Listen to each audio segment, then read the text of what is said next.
It happened in the middle of the night, the kind of leak that doesn't just trend, it detonates. Micky McCoy's wife didn't post a vague message. She didn't hint. She didn't suggest. She went direct, naming names, dropping screenshots, and accusing Erika Kirk of something so calculated, so disturbing, that even TPUSA insiders froze in disbelief. Her exact words? Erika and the TPUSA chief of staff weren't victims. They were in on it, and I have proof. Within minutes, Twitter collapsed under the weight of theories. Screenshots flew across group chats. Political influencers rushed to go live. Even conservative leaders who normally defend Erika didn't say a word, which only made the conspiracy bigger. According to Micky's wife, Erika wasn't just attending secret meetings or playing emotional games after Charlie's death. She was allegedly coordinating, strategizing, pulling strings behind the scenes, and not alone. She was allegedly working hand in hand with TPUSA's chief of staff, a man who has been quietly powerful for years, but never publicly connected to Erika until now. The leak included 3 bombshell claims. Erika had access to internal TPUSA documents she was never supposed to see. The chief of staff reportedly met with her privately 5 times before Charlie's final trip. And most shocking of all, they allegedly anticipated the fallout of Charlie's death before the tragedy even happened. The internet went feral. Was Erika plotting from the inside? Did the chief of staff manipulate Charlie? Why is Micky's wife the one exposing this? What does she know? But then Micky's wife posted a voice memo, shaky, breathless, terrified, saying, "If the public knew what Erika and that man planned together, TPUSA would burn to the ground." And that is where this story begins. Before Micky McCoy's wife pressed upload, before she shattered the silence that TPUSA leadership had been clinging to for months, before Erika Kirk's world once again became the center of national controversy, there was a story building beneath the surface. A story no one dared to tell. A story so tangled in loyalty, betrayal, ambition, and fear that the people closest to it pretended not to notice the warning signs. But Micky's wife noticed everything. She had been quietly watching from the shadows, watching the meetings her husband thought she didn't know about, watching Erika weave herself deeper into circles she didn't belong in, watching the TPUSA chief of staff operate with a level of secrecy that even senior board members found concerning. She watched and she waited until the truth began pulling itself together in front of her like a puzzle she never asked to solve. And once she saw the picture clearly, the betrayal hit her like a punch to the chest. Because this wasn't just Erika acting out of grief. This wasn't just an emotionally unstable widow-in-law seeking attention. This wasn't a minor case of political miscommunication. This was coordination, the kind that requires trust, secrecy, and intent. The timeline begins 4 months before Charlie's death, long before Erika's scandals, long before the leaked photos, long before the public meltdown. Back then, TPUSA's office was tense. Charlie was reportedly arguing with advisors about the direction of the organization. He was frustrated with internal politics, uneasy about financial decisions, and suspicious of a circle of people who suddenly became too involved in operations he didn't authorize. At the top of that circle, the TPUSA chief of staff, a man known for being calculated, loyal to no one but the mission, the kind of operator who smiles in public and plots in silence. A man whose influence grew every month. Charlie's influence weakened. According to Micky's wife, this man didn't just dislike Charlie's leadership, he resented it. He wanted more control, the kind Charlie refused to hand over. At the same time, Erika was going through her own unraveling. Her marriage had been strained long before Charlie's passing. Her relationship with TPUSA's internal staff was complicated, filled with jealousy, favoritism, unspoken resentment, and moments where people questioned whether Erika's emotional instability could jeopardize Charlie's position. And then something happened that almost no one outside the organization knew about. Erika developed a private line of communication with the chief of staff. At first, it was innocent. Or at least, it looked innocent. She asked him questions about Charlie's schedule. He offered her advice on managing stress. She vented about feeling ignored. He offered her a listening ear. But Mickey's wife noticed the shift. She overheard a call between Mickey and the chief of staff, a late-night conversation where the chief whispered, "Just keep her calm. We need her on our side. She's useful." Useful for what? Nobody knew then. But the tone was wrong. Too confident. Too sure that Erika's emotions could be manipulated into strategy. Mickey's wife didn't trust it. She began checking the chief's calendar entries whenever she walked past his laptop. And that's when she saw the first private meeting scheduled between him and Erika. A meeting Charlie didn't know about. A meeting that happened while Charlie was out of town. A meeting that lasted 3 hours. She didn't confront Mickey. She didn't tell anyone. She waited. 2 weeks later, another meeting. Then another. And another. That's when she realized something chilling. Every time Erika had a meltdown publicly, every time she cried backstage, every time she claimed Charlie wasn't listening to her, the chief of staff appeared at her side within minutes, not comforting her, not advising her, studying her. Mickey's wife described it later as, he watched her like she was an asset, not a person. Erika, meanwhile, seemed increasingly drawn to him not romantically, but strategically. She began asking him questions she never asked Charlie. How decisions are made. Who actually controls the donors? What Charlie isn't being told. What would happen if the organization shifted leadership? Questions that revealed one thing. Erika wanted insight into power. And the chief of staff fed it to her. That's when the dynamic crystallized. Charlie still believed Erika was vulnerable, emotional, fragile. He didn't see what Mickey's wife saw, a woman being shaped, molded, positioned by someone who wanted control over her influence. But Charlie did notice something was wrong. He began reassigning responsibilities. He restricted internal access. He pulled the chief of staff out of certain meetings. He even confronted Erika during a tense private argument insiders still whisper about. People close to them heard fragments of it. You're letting them twist you. You don't understand what they're doing. They don't care about you. They want leverage. This isn't about helping you. It's about replacing me. Erika didn't believe him. Or maybe she didn't want to. And here's the part that sent Mickey's wife over the edge. 1 week before Charlie's final trip, the chief of staff held a meeting at a private residence. Only 4 people attended. Mickey, the chief, 2 major donors. And according to the documents she leaked, the meeting included a disturbing agenda item. Contingency planning. Post-Charlie transition. Charlie was alive, healthy, working, planning events. Yet they were discussing a post-Charlie scenario, not as disaster management, not as a hypothetical, as a strategy.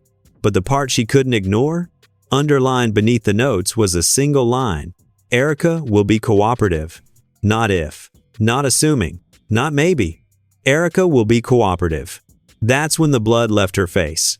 That's when she realized Erika wasn't just emotionally manipulated.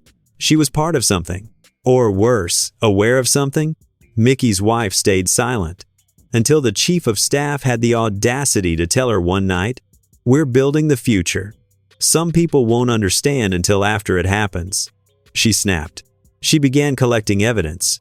Screenshots, deleted messages, meeting logs, internal memos, financial slips, voice notes.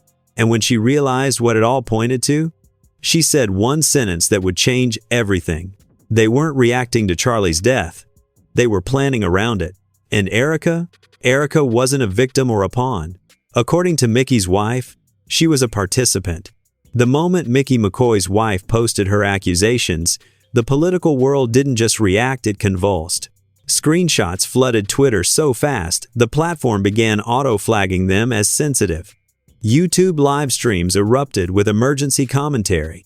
Conservative influencers, who normally defend TPUSA at all costs, froze like deer in headlights. Because this time, the accusation wasn't coming from a random troll or a fringe activist. It came from someone married to one of TPUSA's most deeply embedded operatives, someone who had seen things, overheard things, lived through things the public was never supposed to know. And she was done being quiet. What followed wasn't a rant. It wasn't emotional venting. It was a data dump. A devastating, calculated release of information that painted a picture more disturbing than anyone expected. The first file she leaked was a screenshot of a text exchange between Micky and the chief of staff, one showing a conversation happening 3 days before Charlie's final trip. The message from the chief read, "Erika is aligned. She understands the need for transition. Keep her steady." That single line sent shockwaves through social media.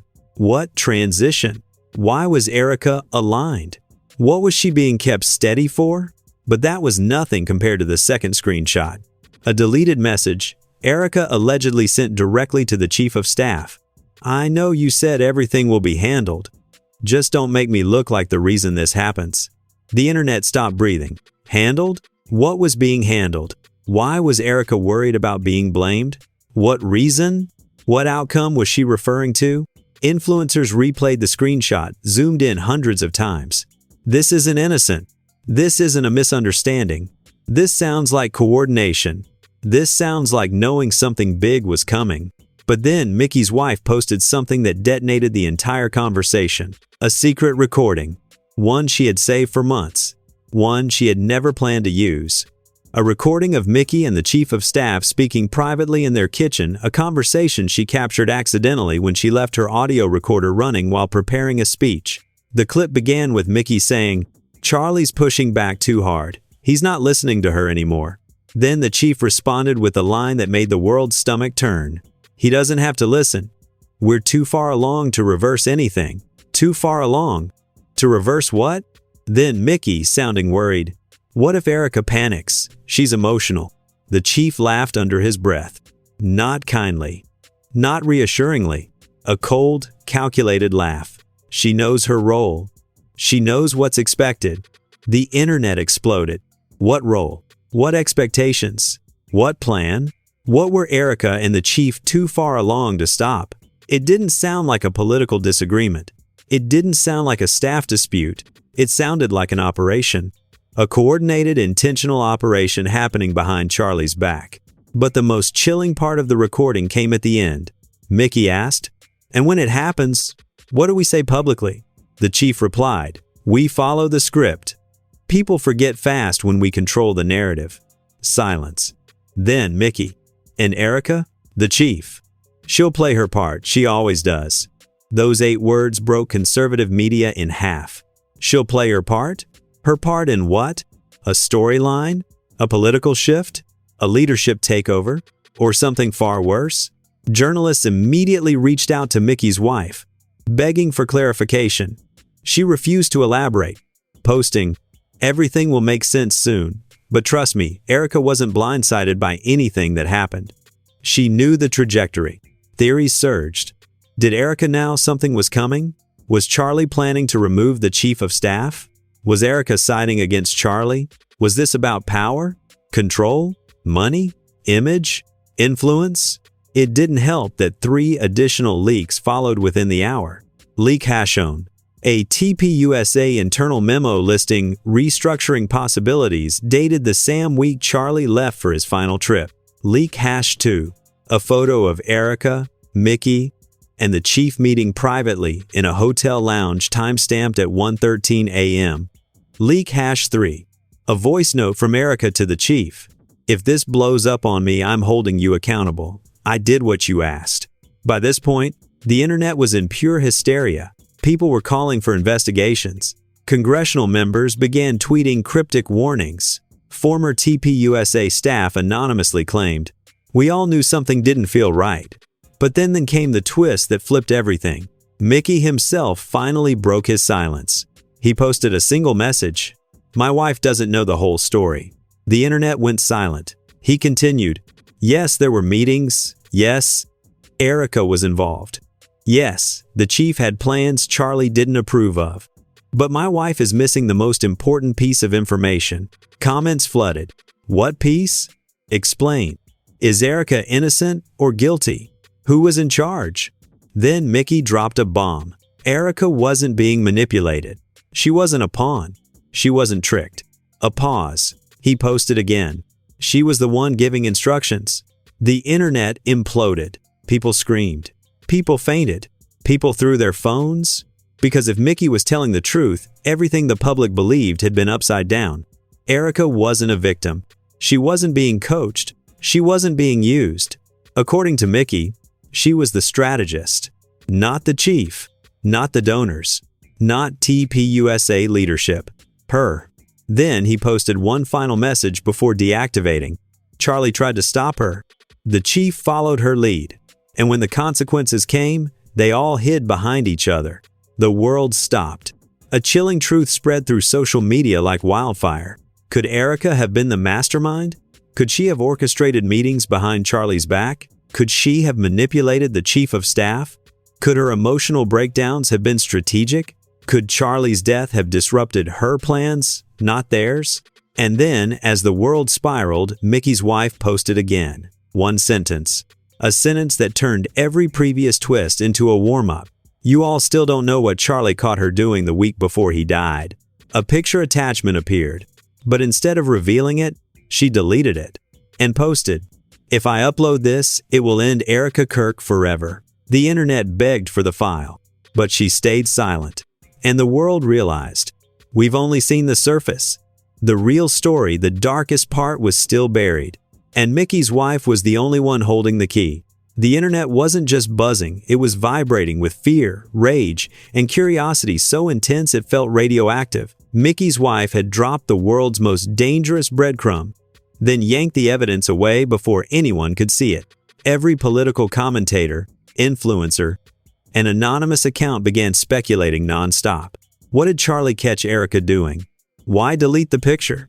Why warn the world and then go silent? Is this evidence fake or too real to release? But there was one question louder than all the others. Why did Micky contradict his own wife? His claim that Erika wasn't being manipulated, but doing the manipulating, flipped the entire narrative. People began revisiting every clip, every photo, every whispered rumor about Erika. Suddenly, things that once looked like emotional instability began to look like strategy. Every time she cried, a distraction.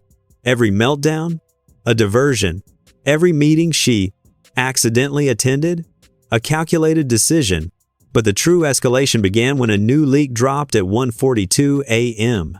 Not from Micky, not from his wife, not from an anonymous troll, from a blocked TPUSA staff account that had been inactive for months. The message contained no text, just a file titled, "Charlie, Final Week, Internal Footage." The internet froze. People assumed it was fake, someone trying to stir chaos. A troll. But when the file began circulating in encrypted chats, verified staff members confirmed the worst. It was real. The footage showed Charlie in his office restless, pacing, slamming drawers, shredding papers. He wasn't calm. He wasn't stable. He looked terrified. At one point, he grabbed his phone, dialed a number, and yelled, "I'm telling you, she knows. She saw everything we have to lock this down." People online didn't blink. Who's she? Is he talking about Erika? What did she see? What did she know? The recording continued. Charlie lowered his voice, trembling. "If they find out what she did, they'll come after all of us." Those words were like gasoline on a wildfire. Erika wasn't just involved. Erika wasn't just aware. Erika had allegedly done something Charlie believed was dangerous enough to trigger retaliation. But the footage wasn't done. The final 5 seconds were the most chilling. Charlie whispered, "Tell the chief to keep her away from me until I figure out how to handle this." The clip ended. The world imploded. Because the chief of staff, the same man Micky's wife accused, had unlocked security access to that office. If Charlie didn't want Erika near him, why was she meeting privately with the chief behind Charlie's back? And why was Charlie terrified of her? As the footage spread, Erika disappeared from public view entirely. Her phones went dark. Her assistant stopped responding. Her social media went silent. Meanwhile, anonymous accounts posted insider claims. She wasn't supposed to see what Charlie was hiding. She interfered with something internal. There were documents missing. Charlie found her in the office after hours. Some said she accessed confidential files. Others said she recorded conversations. A few went darker. She tampered with something she shouldn't have touched. But everything remained speculation until Micky's wife came back online. Her account posted a single statement. Charlie confronted Erika because she tried to access Project Meridian. Project what? Within seconds, Project Meridian was trending. Reporters scrambled. Political analysts panicked. Former TPUSA staff denied its existence. But then a former intern messaged a journalist anonymously. "I've heard that name before. It's not a public project. It's something internal. Something only senior people knew about." Another former employee posted, "We were told to never discuss Meridian, even among ourselves." So now people were convinced. Charlie caught Erika doing something connected to Project Meridian. But what was Meridian? A political strategy? A donor operation? An infiltration program? A data collection system? A blackmail file? Nobody knew, except Erika, and the chief, and Charlie. But the twist wasn't the project. The twist came next. At 3:09 a.m., a new file leaked from an untraceable source. A photograph. The same photograph Micky's wife had teased, but deleted. The world gasped. It showed Erika in Charlie's private office alone after midnight, sitting at his desk with his laptop open, a flash drive plugged in, and her phone recording something on the screen. Erika wasn't crying. She wasn't emotional. She wasn't lost. She looked focused, intentional, calm. But the detail that turned this scandal into an avalanche? On the laptop screen was a folder labeled Meridian Restricted, and on Erika's phone screen, captured in the reflection, was Charlie's personal contact list, the one rumored to include confidential donor numbers, internal strategists, political operatives, and whistleblower contacts. The internet didn't just explode. It went nuclear. People screamed. She was copying files. She was accessing Charlie's secrets. She was taking intel for the chief. She was part of something bigger. But then the lighting in the photo shifted. Someone zoomed in and saw something that changed everything. There was a second shadow in the doorway. Tall, still, watching Erika. Someone else was in the room that night. Someone Charlie didn't mention. Someone who stayed off camera. Someone whose presence made Erika's actions look coordinated, not desperate. People enhanced the image. The outline became clearer. A man, broad shoulders, short hair, holding what looked like a communication device. Theories went wild. The chief of staff? Micky? A donor? A strategist? Security? But then someone noticed the posture, the stance. It looked military. A former security analyst tweeted, "That stance isn't staff. That's someone trained." The panic grew. Was Erika helped by internal security? Was she acting under orders? Was she part of something covert? But then another image leaked. A close-up of the shadow's wrist. A bracelet. Not a normal one. A credential band. One only worn by people with Tier 1 clearance inside TPUSA. Which meant whoever was in that room with Erika was someone with more access than the chief. More access than Charlie. More access than anyone. Theories collapsed into one terrifying realization. Erika wasn't operating alone. She wasn't just working with the chief. She was being escorted by someone much higher up. Someone whose identity was hidden from the photograph on purpose. And then the final blow. A message appeared on the anonymous account that leaked the image. "You're looking at the wrong villain." The world froze. Wrong villain? Wrong mastermind? Wrong enemy? The message continued. Erika wasn't the architect. She wasn't even the strategist. She was the key. Key to what? A door? A project? A takeover? A political shift? Nobody knew. But the final line shattered the internet. Project Meridian didn't start with Charlie. It started with someone he trusted. The name of that person? Still hidden. But now the world understood. This wasn't Erika versus Charlie. This wasn't Erika versus TPUSA. This wasn't Erika versus the chief. This was a hidden war inside the conservative movement. And Erika was the only one who ever got close enough to expose it. Or destroy it. The moment the photo leaked, the one showing Erika Kirk inside Charlie's private office with the Meridian folder open, the flash drive plugged in, and an unidentified Tier 1 clearance figure standing in the doorway, the world broke. Not metaphorically. Literally. Social platforms crashed. Newsrooms went into emergency broadcasts. And TPUSA internally hit the kind of full-scale panic usually reserved for federal raids. Every major commentator went live at once. This wasn't an accident. This wasn't a meltdown. She was operating. There was someone supervising her. This is the political scandal of the decade. But the most terrifying reactions didn't come from influencers. They came from people who actually worked inside TPUSA. Former staffers flooded anonymous forums with claims. I remember hearing about Project Meridian, but we were told it didn't exist. Charlie kept certain files locked in a safe. How did Erika get in? Only one person had the authority to grant that Tier 1 clearance. If that shadow is who I think it is, this goes all the way up.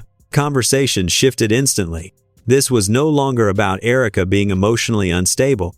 This wasn't about jealousy, grief, manipulation, or internal politics. This was infiltration. Inside a major conservative organization, inside a national movement, inside Charlie's most protected space. And the fear was palpable. On Twitter, hashtags exploded. Number Project Meridian. Number Erika wasn't alone. Number Tier 1 Shadow. Number Who opened the door. Number TPUSA under fire. TikTok investigators dissected every pixel of the leaked image. They circled the shadow, zoomed into the reflection on Charlie's computer screen, analyzed the angle of Erika's face, measured the shape of the flash drive, even speculated that the office lighting suggested the door had been opened before Erika walked in. One TikTok video with 12 million views concluded, the way the shadow is positioned, this person wasn't just watching Erika, they were guarding her. That phrase spread like wildfire. Guarding her. That meant someone with rank, someone with permission, someone who wanted Erika inside that office. Reporters began calling former TPUSA security contractors. One of them, speaking anonymously, confirmed the worst. That bracelet wasn't given to staff. It wasn't given to executives. It was given to special clearance personnel brought in from outside TPUSA for covert projects. People lost their minds. Covert? Did Charlie have secret operations? Or did someone use TPUSA as a front? Was Erika a plant? Or was she being used as the perfect smokescreen? Meanwhile, deep inside TPUSA headquarters, chaos exploded. Anonymous insiders leaked messages like, shut down all external communication until further notice. Disable Erika's past access logs. Legal team on site. Do not delete anything. Find out who leaked that image. Now. But the most telling leaked message came from the chief of staff himself. If the name gets out, we're finished. All of us. That message alone sent the internet into a frenzy because it confirmed what everyone already suspected. There was a name behind this. A name no one wanted spoken. A name powerful enough to collapse the entire movement. While TPUSA scrambled, political commentators on both sides of the aisle pounced. A conservative pundit said, I've been in this game 25 years. I've never seen a scandal this dangerous. If this is real, careers won't just end. Some people might flee the country. A liberal host went even further. This isn't a scandal. It's a coup that never launched. And while the media spent hours theorizing about the shadow figure, Erika's assistant through a trembling anonymous post delivered the most chilling detail yet. Erika knew the shadow. She recognized him immediately. That's why she froze. Those 10 words sent waves of panic across every platform. If Erika recognized him, why didn't she call him out? Why didn't she tell Charlie? Why didn't she report the intrusion after Charlie's death? Unless she was working with him, or working for him, or terrified of him. Every theory grew darker, and the public began turning on Erika in a way even she couldn't have predicted. She lied about being scared. She wasn't a pawn, she was a player. Charlie was trying to stop her. She knew exactly what she was doing. She needs to answer for this. But then the narrative flipped again, because Micky's wife returned with another message. You're all blaming Erika too quickly. You still don't understand why she went into that office. She wasn't stealing. She wasn't spying. She wasn't betraying Charlie. She paused. She was trying to protect him. The world froze. Protect? Protect? What did that mean? Her next line turned the entire conversation upside down. Charlie already knew someone was sabotaging him. Someone powerful. Someone inside TPUSA leadership. Erika went into that office because Charlie told her to retrieve something. The internet screamed, What did Charlie want? What was in the Meridian folder? Why did she need a Tier 1 guard? Why is the chief acting terrified if Erika was following Charlie's instructions? But Micky's wife wasn't done. Her final message of the night destroyed every remaining assumption. Charlie didn't just ask Erika to retrieve files. He warned her that if HE died, the person behind Meridian would come for her next. A silence fell over the internet. A silence thick with dread. Because if Charlie predicted Erika would become a target, then the shadow wasn't protecting her. He was watching her. And waiting. The reactions were immediate and explosive. Charlie knew his death was coming. Erika was following orders. The chief of staff was covering his own tracks. The Tier 1 shadow was monitoring them both. And the biggest fear of all, what if Erika wasn't the villain, or the mastermind, or the pawn, but the last living witness to whatever Charlie discovered? That would make her the most endangered person in this entire story. And everyone could feel it. The next leak won't clear her name. It will expose the mastermind. And once that name drops, everything collapses. The backlash was deafening, the theories uncontrollable, and the panic spreading like wildfire, but Erika didn't see any of it. While the world was dissecting every pixel of the leaked photo, while commentators argued over the meaning of Project Meridian, while TPUSA leadership scrambled behind locked doors, Erika was somewhere else entirely, hiding, shaking, trying to breathe. Her assistant found her curled against the wall, knees drawn to her chest, staring at her phone like it was a bomb. Because it was. Every time it buzzed, her stomach dropped. Every new anonymous message felt like a knife twisting into her spine. And the last message she received, the one she still hadn't opened, had arrived minutes after the photo leaked. It said, "You shouldn't have let them post it." Her assistant begged her not to open it. Erika ignored her. The message expanded into a video. A dark room. A silhouette sitting at a desk. No face. No identifying features. But a voice distorted, calm, horrifyingly controlled filled the speakers. "You're losing control of the story, Erika, and you know what happens when people lose control." Erika gasped. Her assistant covered her mouth. The silhouette continued. "You think your silence protects you. It doesn't. It only protects the person who started Meridian." Her assistant whispered, "Someone is framing you, Erika. Someone is setting you up." Erika shook her head violently. "No, they're warning me." The silhouette leaned forward slightly. "You were supposed to keep the secret safe. You were supposed to follow Charlie's instructions. You were supposed to stay quiet about what you found in that office." Erika's heart dropped into her stomach. She whispered, "They know. They know I saw it." Her assistant froze. "Saw what?" But Erika didn't answer. The silhouette spoke again. "You were never meant to learn the truth behind Meridian. Charlie only told you half.